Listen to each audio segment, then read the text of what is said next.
நீங்க வழிபடக்கூடிய எல்லா தெய்வத்தோடைய வாயும் கைகளும் கால்களும் கட்டி போடப்பட்டுள்ளது.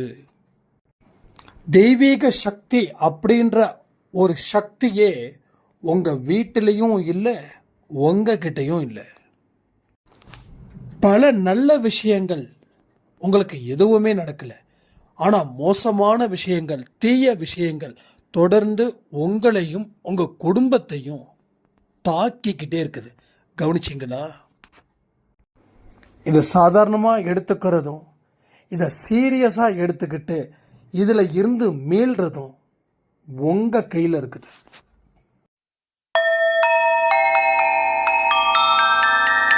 ஓம் சாயிரா சாயிரா, ஓம் சாயிரா சாயிரா, ஓம் சாயிரா சாயிரா, அன்பே சாயிரா, பேரன்பே சாயிரா, அகிலம் தளிக்க ஆத்மா விழிக்க அனுதினம் சாயிரா, எங்கள் அன்பே சாயிரா.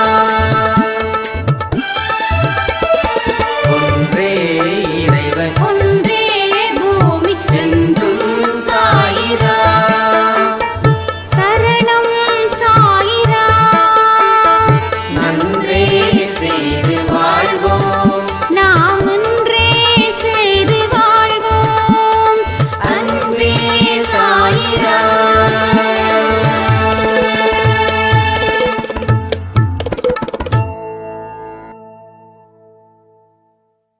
சாய்ராம். என் உயிரானவர்களே, இந்த கொஞ்ச நாட்களாக அன்பை சாய் ஆடியோவை கேட்கும்போது தெய்வங்கள் அனைத்தும் என்னோட வீட்டை சுற்றியே இருக்கிற மாதிரி ஒரு ஃபீல். மெய் சிலிர்த்து போன நான் ஒரு விதமான சாம்பிராணி வாசனை, சுருட்டு வாசனை எல்லாம் சேர்ந்தது போல நேற்று இரவு எனக்கு ஒரு புதிய அனுபவத்தை சாய்ப்பா கொடுத்தாங்க. வாழ்க்கையில் திக்கற்றவர்களுக்கு தெய்வமே துணை அப்படின்னு நீங்கள் நிறைய பதிவில் சொன்னது உண்மையிலேயே அது உண்மையாக்கப்பட்டது நேற்று இரவு. இது எனக்கு மட்டும் வெற்றியா நான் நினைக்கல, அன்பே சாய் குடும்பத்தில் இருக்கக்கூடிய அத்தனை உறவுகளுக்கும் இது கடவுள் இப்படிப்பட்ட ஒரு அதிசயத்தை என் மூலமாக ஏற்படுத்தியிருக்காரு. இதை நிச்சயமாக நம்ம குடும்பத்தில் நீங்கள் ஷேர் பண்ணுங்க அப்படின்னு சொன்னாங்க. அதே போல் ஈஸ்வரி சாயும் ஒரு 2-3 டேஸ்க்கு முன்னாடி எனக்கு மெசேஜ் பண்ணும்போது ஒரு சிகரெட் வாசனையும் ஐ திங்க் சாம்பிராணி வாசனையும் ஏதோ ஒரு வாசனை இருக்குது சாய்ப்பா இருக்கிறத நான் உணர்ந்தேன். சிகரெட் இல்லை, சுருட்டு வாசனை, சாரி மன்னிச்சிருங்க, சுருட்டு வாசனை. அப்போ கடவுள் அன்பே சாய் குடும்பத்தில் ஒரு பெரிய அதிர்வலையை ஏற்படுத்துகிறார். யாருக்குன்னா சிலருக்கு மட்டும், பலருக்கு அந்த பாக்கியம் கிடைக்கல. ஏன் கிடைக்கல, எதுக்கு கிடைக்கலன்னு நான் நிறைய பதிவில் சொல்லிட்டேன். திரும்பவும் அதை நான் ரிப்பீட் பண்ணி அவங்க மனசை உடைக்க நான் விரும்பலை. ஒவ்வொரு சாய்ப்பாவோட குழந்தைகளுக்கும் நிச்சயமாக ஒரு பல்வேறு வைப்ரேஷன் அன்பே சாய் ஃபேமிலியில் நிச்சயமாக கிடைக்குது. ஏன்னா விடாப்பிடியாக நீங்கள் இருக்கீங்க. விடாப்பிடியான அன்பு, விடாப்பிடியான உங்களோட பாவத்தையும் குறைக்குது. நீங்கள் வச்சிருக்கக்கூடிய அன்பு உங்கள் பாவத்தை குறைக்குது. யார் மேலே வச்சுருக்கீங்க? சாய்ப்பா மேலே. இந்த மாதிரி அலை உங்களுக்கு இருக்குது அப்படின்னாவே நீங்கள் சோதனையில் இருந்து மீண்டு இருக்கீங்கன்னு அர்த்தம். இந்த அதிர்வலைகள் அவ்வளோ சீக்கிரம் எல்லாருக்குமே வராது. யாரெல்லாம் அவருடைய வழியில் செல்கிறார்களோ, யாரெல்லாம் காத்திருந்து அவரோட வார்த்தைகளை கேட்குறாங்களோ, கேட்டதை எல்லாத்தையும் செயல்படுத்துகிறாங்களோ, அவங்களுக்கு அந்த வைப்ரேஷன் நிச்சயமாக இருக்கும். நம்ம வீட்டில் நைட்டு ஆரத்தி எடுக்கிறோம், 9:30க்கு எடுக்கிறோம், ரெகுலராக எடுக்கிறோம். என்னைக்கு அப்படின்னா சாய்பாவோட சமாதி டே, அதில் இருந்து நைட் ஆரத்தி 9:30 ஒன்று 9 ஆர் 9:30 இந்த 2 டைம்குள்ளே எடுத்துடுறோம். எடுக்கும்போது ஒரு பெரிய அதிர்வலை இங்கே நம்ம வீட்டில் இருக்குது. அதாவது அடிக்கடி அம்மாவுக்கு கொஞ்சம் அப்பப்போ டென்ஷன் ஆகிட்டே இருப்பாங்க, அப்பாவும் டென்ஷன் ஆகுவாங்க. வயசு கொஞ்சம் ஏஜ் ஆக அந்த ஒரு இது இருக்கும் இல்லையா. இப்போது நைட் ஆரத்தி எடுத்ததுக்கப்புறம் அந்த நெகட்டிவ் வைப், அதாவது இந்த கோவப்படக்கூடியது, வயசு ஆக ஆக கோபம் இருக்கும். அப்பாலாம் அதிகமாக ஓடினவர் ஒடியாந்தவர், ஒரு இடத்துல நிற்க மாட்டார். இப்போது இல்லை எங்கேயோ போகக்கூடாதுன்னு நம்ம அன்பு கட்டளை கொடுக்கும்போது அப்போது வீட்டுக்குள்ளே இருக்கணுமான்ற கேள்விகள் அவருக்கு ரொம்ப பயங்கரமாக எழும். ஆனால் இப்போ என்ன ஆகுது, அந்த ஆரத்தி 9-9:30 மணிக்கு, நான் நினச்சா 8 மணிக்கு கூட எடுக்கலாம், ஆனால் வீட்டோட சேர்ந்து எடுக்கணும் அப்படின்னும் போது முதல்ல நானும் விஷ்ணு சாயும் தான் எடுத்துகிட்டு இருந்தோம். அதுக்கப்புறம் அம்மா அப்பா எங்கே ஆரத்தி எடுத்தாலும் உடனே உட்காந்துருவாங்க, உட்காந்துட்டு ஆரத்தியை கவனிப்பாங்க. அதாவது நீங்கள் வாங்கன்னு சொல்லலை, அவங்களே வராங்க. கோவப்படாதீங்கன்னு சொல்லலை, அவங்களே கோவப்படாமல் இருக்காங்க. அமைதியாக இருங்கன்னு சொல்லலை, அமைதியாக இருக்காங்க. ஏன்னா நீங்கள் செய்யக்கூடிய ஒரு விஷயத்துக்கும் பலன்கள் அந்த சாயப்பா கொடுக்குறாரு. அப்போ ஏன் வைப்ரேஷன் வரல? 10 பேருக்கு தான் வருதுன்னா மீதி 90 பேருக்கு வரல. எஸ், ஏன் வரல, எதுக்கு வரலன்னா ஒரே விஷயம், நீ என்ன சொல்கிறது நான் என்ன கேட்கறது, நீ என்ன சொல்கிறது நான் என்ன கேட்கறது. இப்படி தான் சாயப்பாவை வணங்கணுமா? அவசியமே இல்லை, நான் எப்படி வேணாலும் வணங்குவேன். ஆனால் யாரையும் நான் குறிப்பிட்டு சொல்கிறேன்னு நினைக்க வேண்டாம். ஏன்னா கடவுள் சத்தியமாக யாரும் என்கிட்ட அப்படி சொன்னது கிடையாது, அப்படி யாருமே இது வரைக்கும் எனக்கு சொன்னது கிடையாது. பட் அவங்கவுங்க மனசில் ஒரு மோசக்காரன் ஒருத்தன் இருப்பான், அவன் சொல்லுவான், அவன் சொல்கிறதெல்லாம் கேட்காத, அவனை விட நீ டாப்பு, என்ன பெரிய பேசிட்டான். என்ன மட்டும் இல்லை, எவெல்லாம் நல்லதை சொல்கிறானோ அவனெல்லாம் அவன் திட்டுவான், எவெல்லாம் நல்லதை சொல்கிறானோ அவனையெல்லாம் உங்களுக்கு உள்ளே இருக்கக்கூடிய ஒரு மோசக்கார, ஒரு வேஷக்கார திட்டுவான், தடுக்குவான். அவனை கேட்காத, உன்னை விட அவன் ஒன்றும் பெருசாக ஒன்றும் சொல்லலை, இது எல்லாருக்கும் தெரிஞ்சது தானே, எல்லாத்துக்கும் தெரிஞ்சது தானே. சந்தோஷம் சொல்கிறான், இன்னும் 4-5 பேர் சொல்கிறாங்க, புதுசாக சொல்கிறாங்களா? உனக்கு தெரியாதா? வாழ்க்கையில் வாழணும்னா ஒழுக்கத்தை கடைப்பிடிக்கணும் உனக்கு தெரியாதா? இவங்க சொல்லி தான் நீ கேட்கணுமா அப்படின்னு சொல்லி ஒரு ஒழுக்கக்கேடான செயல்களை செய்ய வச்சுக்கிட்டே இருப்பான். ஒழுக்கக்கேடான செயல்களை. கடவுளுடைய வழியில் வரதுன்றது சாதாரணமானது இல்லை, எல்லாத்தையும் விட்டுட்டு வரணும், எல்லாத்தையும். அப்படி விட்டுட்டு உட்காரும்போது உங்கள் மனசில் இருக்கக்கூடிய மோசமான கேடுகட்ட எண்ணங்கள் அத்தனையும் வந்த வழியில் திரும்பி போகுது. அதை தொடர்ந்து தொடர்ந்து தொடர்ந்து தொடர்ந்து கொண்டு வரணும். ஒரு ஸ்டேஜில் நல்லதை செய்யறதை நிறுத்திட்டா திரும்பவும் உங்களை அட்டாக் பண்ணுவான். போன தடவை எந்த அளவுக்கு உங்களை வீழ்த்தினானோ அதை விட மோசமாக ஒரு இடத்துல அவன் வீழ்த்துவான், வீழ்த்தி உங்களை சித்திரவதையை ஏற்படுத்துவான். கடைசியில் நீங்கள் நிலை குலைஞ்சு போவீங்க. ஏன்னா நல்ல விஷயத்தை நீங்கள் இப்போ வரைக்கும் செய்கிறத நிறுத்திருக்கீங்கன்னா அதுக்கு ஒரே காரணம் அவனுடைய விஷயமாக தான் இருக்குது. அதனால தான் பல நல்ல விஷயங்கள் உங்களுக்கு நடக்காமலே இருக்குது. உங்களுடைய விருப்பத்தின்படி நீங்கள் வாழறீங்கன்னு நினைக்கிறீங்க, இல்லை, உங்கள் விருப்பத்தின்படி நீங்கள் வாழலை. அவன் விருப்பத்தின்படி. அவன் பாவம் செய்ய தூண்டுறவன் மோசக்காரன் சொல்கிறேன். அந்த மோசக்காரன் வழிப்படி தான் உங்கள் வாழ்க்கை வாழ்ந்துக்கிட்டு இருக்கீங்க. அதனால தான் குடும்பத்தில் ஏகப்பட்ட சண்டை, ஏகப்பட்ட சச்சரவு. எந்த தெய்வங்களும் வீட்டில் இல்லை. அப்படியே அந்த வீட்டில் தெய்வங்கள் இருந்தாலும் அந்த தெய்வங்களுக்கு எந்த விதத்திலையும் அது பலத்தை கொடுக்கல, தெய்வீக பலம் இல்லை. அப்ப கடவுளுக்கு பலம் இல்லையா? எஸ், கடவுளுக்கு பலம் இல்லை. கடவுளுக்கு பலம் இல்லாதது போல நீங்க தெய்வத்துடைய வாய்களை கட்டி வச்சிருக்கீங்க. முதல்ல அந்த கட்டுகளை அவுக்கணும்.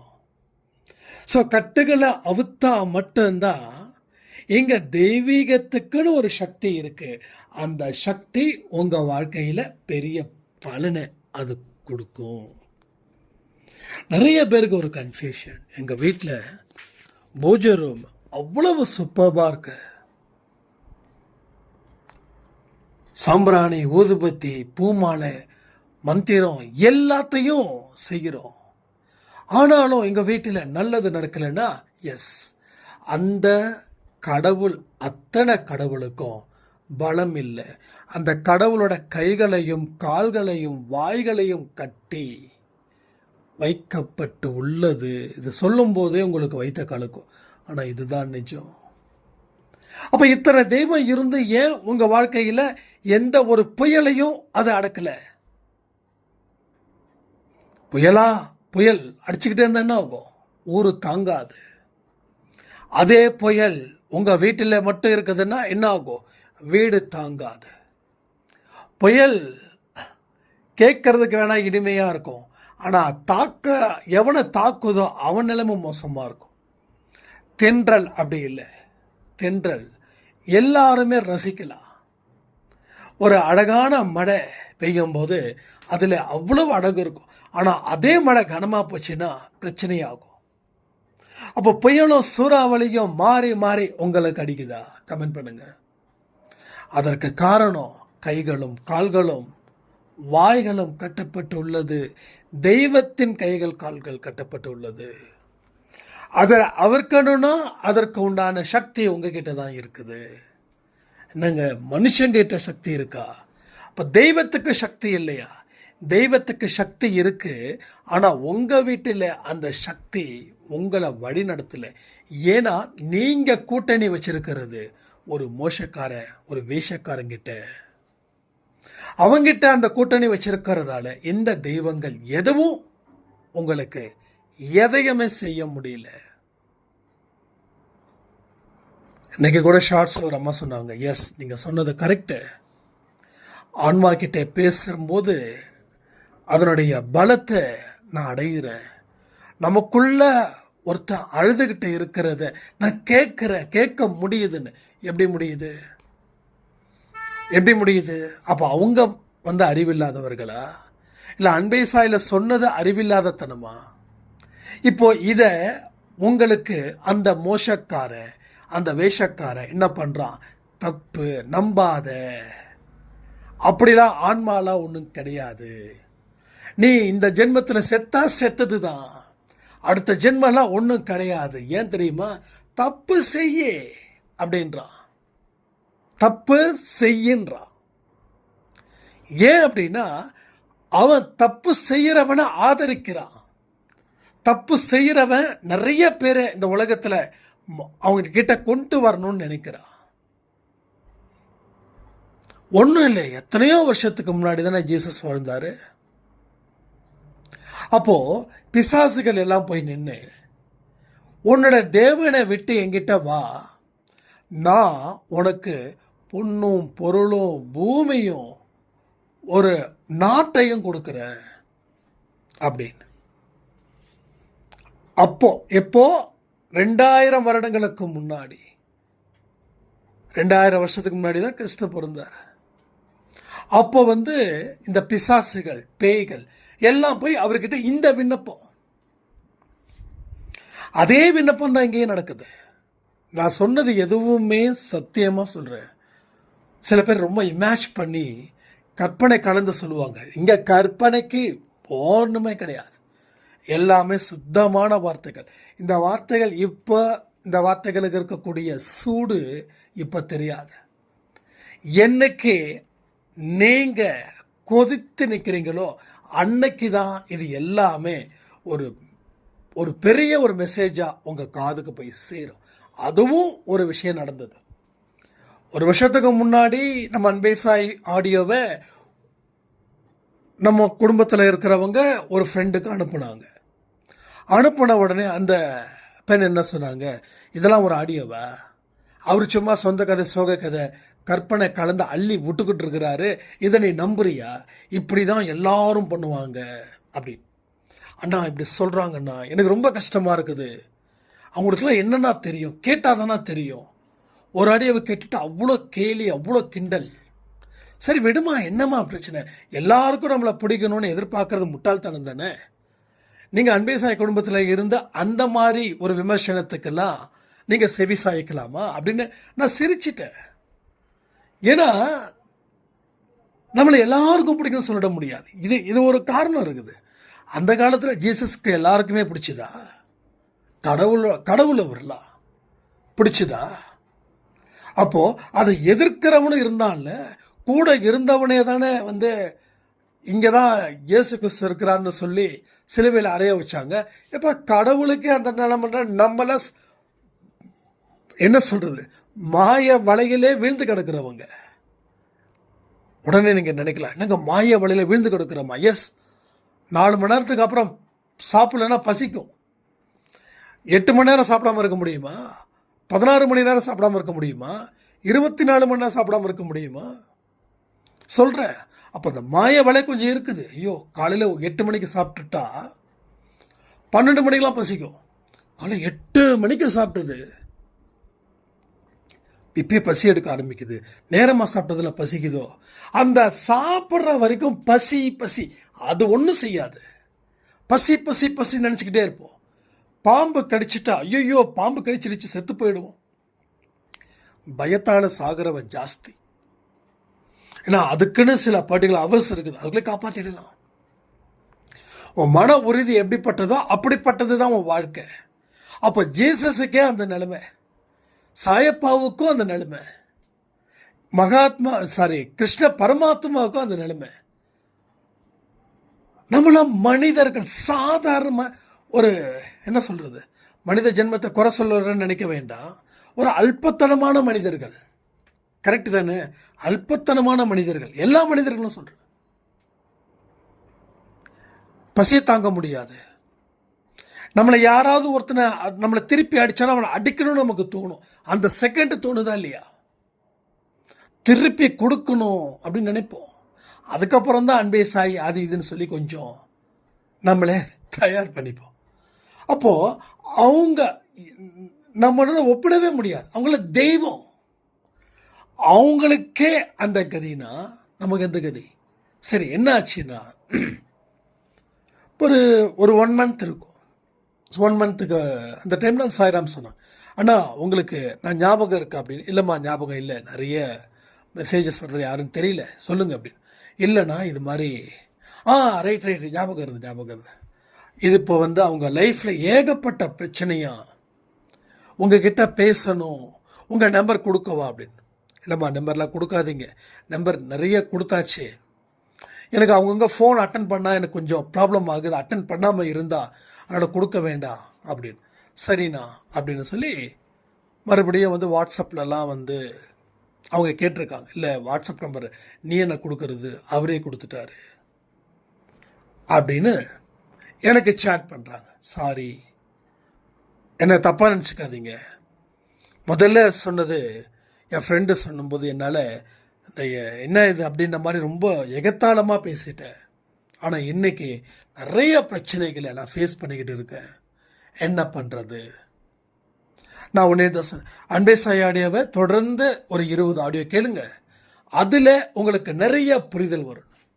எப்போ தெரியுமா கேட்டாங்க? அந்த ருத்ரதாண்டவ பயிற்சிக்கு 1 வாரத்துக்கு முன்னாடி ஸ்டார்ட் பண்ணாங்க. இப்போ ருத்ரதாண்டவ பயிற்சியில் அவங்க இருக்காங்க. பிரச்சனை பாதி சால்வ் ஆகிடுச்சு. எப்படி 50% சால்வ் ஆயிடுச்சு. என்னையா நீ நம்பல? நான் இல்லை, கடவுள். என்னையா நீ நம்பல? உன்னை நம்ப வைக்கிறான் பார் அப்படின்னு சொல்லி பிரச்சனைகளை சால்வ் பண்ணியிருக்காரு. ஸோ சொல்கிறாங்க, கிட்டத்தட்ட ஒரு 6 மாதமாக இருந்த பிரச்சனை என்னால் அசைய கூட முடியல. திருமண பக்கமெல்லாம் கத்தி இருக்கிற மாதிரி இருக்கு. லைட்டாக செஞ்சாலும் அந்த கத்தி கீறி என்னோட உயிரையே பாதிச்சிரும். அந்த மாதிரி ஒரு சிக்கலான வாழ்க்கை நான் வாழ்ந்துக்கிட்டு இருந்தேன். இப்போது எனக்கு பிரச்சனைகள் தீர்ந்தது போல முக்கியமான பிரச்சனைகள் எல்லாமே தீர்ந்துச்சு. இனி இருக்கக்கூடிய பிரச்சனைகள் கடவுள் நிச்சயமாக தீர்ப்பார், என்னை மன்னிச்சிருங்க அப்படின்னாங்க. என்கிட்ட எதுவுமே கேட்காதீங்க, கடவுள்கிட்ட கேட்டுங்க. கடவுள் உங்களுக்கு மன்னிச்சிட்டாருன்னா மன்னிச்சிட்டாரு. நான்லாம் ஒரு ஒரு ஒரு என்ன சொல்கிறது, அது சொல்கிறதுக்கு வார்த்தையே கிடையாது, நம்மளாம் ஒன்றுமே கிடையாது அப்படின்னு. ஏன்னா இப்படி தான் அந்த வேஷக்கார வந்து பல ரோலை பண்ணுவான், எல்லாத்தையும் கெடுத்து வச்சிருவான், நம்மளை பைத்தியக்காரனாக்கி. ஓகே, இதுக்கு மேலே இவனை பிடிச்ச வச்சனா இவன் செத்து போயிடுவான், அந்த பாவம் வரக்கூடாது சொல்லி விட்டுட்டு போயிடுவான். அதுக்கப்புறம் தான் நமக்கு புத்தி வந்து தட்டு தடுமாறி எதையாவது பிடிச்சி எழுந்து எங்கப்பா வாழ்க்கை அப்படின்னு கேட்கணும்.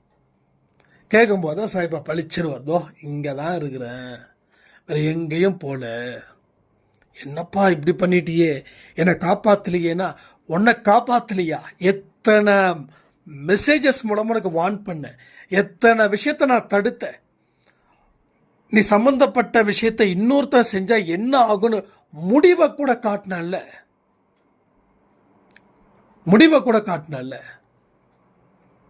அப்போ நீ என்ன பண்ண? எல்லாத்தையும் உதாசீனப்படுத்தினல்ல. நான் நிறைய விஷயங்கள் சொல்கிறேங்க, நிறைய விஷயம் சொல்கிறேன். ஒரு விஷயம் நம்ம செய்கிறோம், அதே போல் ஒரு விஷயம் சோசியல் மீடியாவில் நடக்குது. அந்த முடிவு நமக்கு வந்துடுமோன்னு சொல்லி பயந்து அது செய்யாமல் இருக்கிறது புத்திசாலித்தனமா இல்லையா? கடவுள் ஒவ்வொருத்தவங்க இடத்துலையும் ஒவ்வொரு அனுபவத்தை ஏற்படுத்துகிறார்.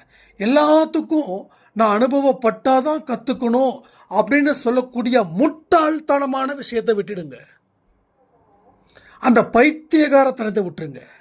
சோசியல் மீடியாவில் இந்த நாட்டில் நடப்பில் என்ன நடக்குது, நம்மளை மாதிரி ஒருத்தன் வாழ்கிறானா வாழ்ந்தான், மோசமான வாழ்க்கையை வாழ்ந்துட்டுருக்கான், அவனுடைய இறுதி முடிவு என்ன ஆச்சு? அப்போ அந்த இறுதி முடிவு நமக்கு வந்துடக்கூடாது. அப்போ நாம் என்ன பண்ணுவோம்? போகிற பாதையில் நிறுத்தணுன்ற அறிவு எங்கே போச்சு? இதுதான் நான் சொல்கிறேன், திரும்பவும் சொல்கிறேன். இந்த பெண்கள் பாலியல் ரீதியாக துன்பப்படுத்துகிறாங்கன்னா, அப்போ எத்தனை பெண்கள் தனிமையில் ரோட்டில் இல்லை கொஞ்சம் ஆள் இல்லாத பகுதியில் மீட் பண்ணால் இது மாதிரி பிரச்சனை வருதுன்ற அறிவு அந்த பெண்ணுக்கு இல்லையா? கூட இருக்க நம்பிக்கைக்குரியவர் ஒருத்தர், நான் யாரையும் குறை சொல்லலை, அவர் எத்தனை பேரை காப்பாற்ற முடியும்? நான் இருக்கிறேன்னா என்னால் அதிகபட்சமாக ஒரு 2 பேர் 3 பேரை அடிக்க முடியும். ஆனால் அந்த 3 பேர் கையில் கத்தி வச்சுருந்தா என்னால் என்ன பண்ண முடியும்? நான் கத்தியோடைய போக முடியும் எங்கே போனாலும். அப்போ அந்த அறிவு எங்கே போச்சு அந்த பெண்ணுக்கும் அந்த பையனுக்கும்? நமக்கு வராதுன்னா அப்போ இதே மாதிரி ஒரு கூத்து மோசமாக நடந்திருக்குது. அப்போ நாம் என்ன செய்யணுமோ அதை நாம் செய்யணும். அதுக்கு அந்த முயற்சியை நம்ம என்ன சொல்ல முடியும்? அப்போ இந்த பாதையில் போகாத முடிகிற நேரம் பெரிய யமகண்டமாக வந்து முடியும், பெரிய அளவில் பாதிப்பு இருக்கும். செத்து போயிட்டாவே நல்லபடியாக இருக்குன்ற அளவில் நிலைமை மோசமாகும். அப்போது எங்கே போச்சு உனக்கு புத்தி, எங்கே போச்சு உனக்கு? ஸோ இதெல்லாம் லெசன்ஸ், இதெல்லாம் பாடம். இந்த பாடத்தை தான் படிக்கணும். இந்த பாடத்தை படிக்க மாட்டேன், எனக்கு லெசன் வரும்போது நான் படிச்சுக்கிறேன் அப்படின்னா உன்னை யாராலையும் காப்பாற்ற முடியாது. நீ குழந்தை இல்லை, நீ பப்பா இல்லை சொல்கிறதுக்கு. 20 வயசை தாண்டினவங்க திரும்பவும் சொல்கிறேனே, வேண்டாம். இந்த விபரீத விளையாட்டை விளையாட வேண்டாம். இது ஆரம்பத்தில் சந்தோஷத்தை கொடுக்கும், ஒரு குருட்டுத்தனமான நம்பிக்கையை ஏற்படுத்தும். குருட்டுத்தனமான நம்பிக்கை அது எதுவுமே சொல்ல முடியாது. எப்போ வேணாலும் கீழே விடும். கீழே விழுந்தா செத்து போக மாட்டோம், கை கால் போயிடும். கடைசி வரைக்கும் அதை அனுபவிக்கணும். அதுக்கு தான் சொல்கிறேன், எவ்வளவோ பிரார்த்தனைகள் செய்கிறோம். பட் திரும்ப திரும்ப திரும்ப சொல்கிறேன், எனக்கு 12 மணி ஆடியோவை எத்தனை பேர் பார்த்தீங்கன்னு தெரியல.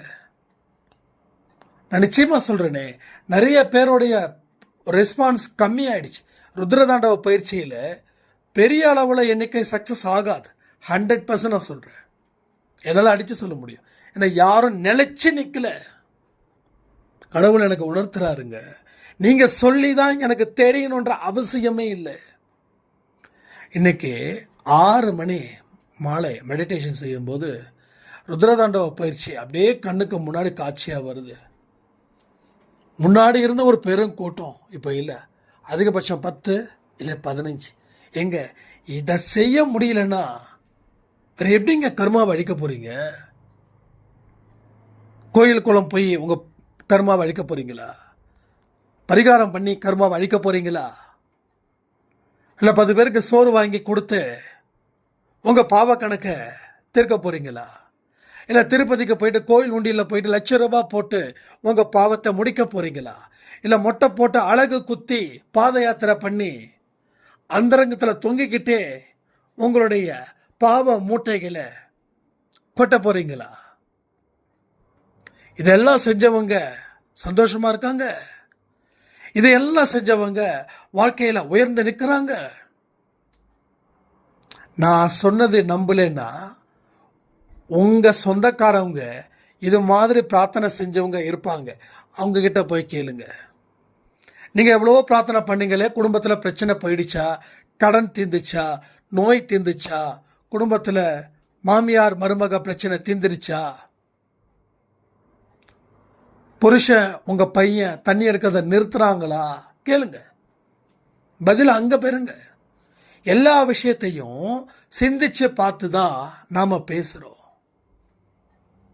இதெல்லாம் ஏன் இவ்வளோ தூரம் வான் பண்ணுறேன்னா, சாயப்பா என் மூலமாக பேசிக்கிட்டு இருக்காரு. இங்கே நீ அவ்வளோ பெரிய ஆளாடா, சாயப்பா ஓம் மூலமாக பேசுகிறதுக்குன்னா எல்லார் மூலியமும் தான் பேசிகிட்டு இருக்கார். எல்லா உயிரினங்கள் மூலமாகவும் தான் பேசியிருக்கார். இங்கே நான் கடவுள்னு சொல்லலை, நாம் எல்லாரும் கடவுள்னு சொல்கிறேன்.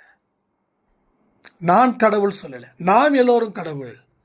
நான் குருன்னு சொல்லலை, நாம் எல்லாரும் குரு தான். நாம் எப்படி எல்லாரும் குருவோ எல்லாரும் சிஷ்யனோ அது மாதிரி தான்.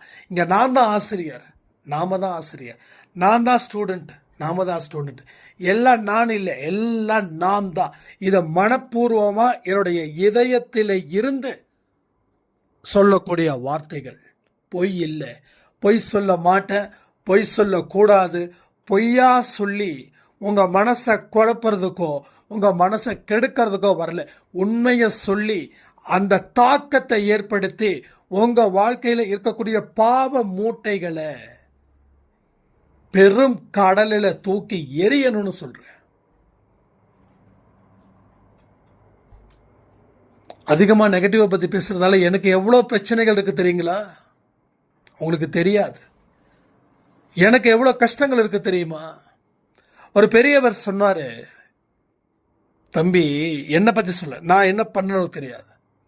யாரெல்லாம் நெகட்டிவ் தாட்ஸுக்கு எதிராக போராடுறாங்களோ அவங்களுக்கு அந்த நெகட்டிவுக்குன்னு ஒரு தலைவன் இருப்பான். அவன் பல இடத்துல டார்ச்சர் கொடுப்பான் அப்படின்னு. அந்த டார்ச்சரை அன்பேசாய் ஆரம்பித்த நாளிலே இருந்து இப்போ வரைக்கும் நான் அதை அனுபவிக்கிறேன். ஏன்னா எந்த மனுஷனும் நல்ல மனுஷனாக மாறக்கூடாதுன்னு சொல்லி ஒருத்தர் இருக்கிறான்.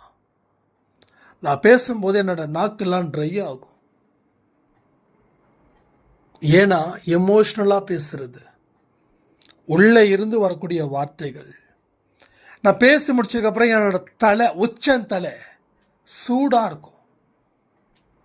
இதெல்லாம் கடவுள் சத்தியமான உண்மை. சத்தியம் நிறைய பண்ணுறேன்னு நினைக்கிறேன்.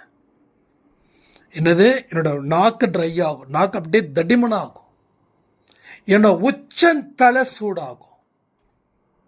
கை காலெல்லாம் சோர்ந்து போகும். எப்போ ஆடியோ கொடுத்து முடிச்சதுக்கப்புறம் அடுத்த ஒரு 20 நிமிஷமாவது நான் தியானத்தில் இருக்கும்போது தான் மறுபடியும் பழைய நிலைமை வரும்.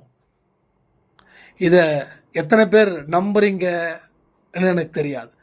நீங்கள் நம்புவீங்களா நம்ப மாட்டீங்களான்ற ஆர்கியூமெண்ட்டுக்கும் நான் வரல. பட் என்னுடைய கஷ்டத்தை என் குடும்பமாக இருக்கக்கூடிய உங்ககிட்ட சொல்கிறதுல எனக்கு எந்த பிரச்சனைகளும் கிடையாது, எனக்கு எந்த ப்ராப்ளமும் கிடையாது. ஸோ அதனால் வாழ்க்கையை பற்றி நிறைய விஷயங்கள் நாம் இந்த பதிவில் பேசியிருக்கோம். இனிமேலாவது நம்ம வாழ்க்கையை எப்படி செயற்படுத்தணும் அப்படின்றத உங்கள் கையிலன்னு சொல்லி இந்த பதிவை நான் முடிக்கிறேன். ஜெய் சாய்ராம்.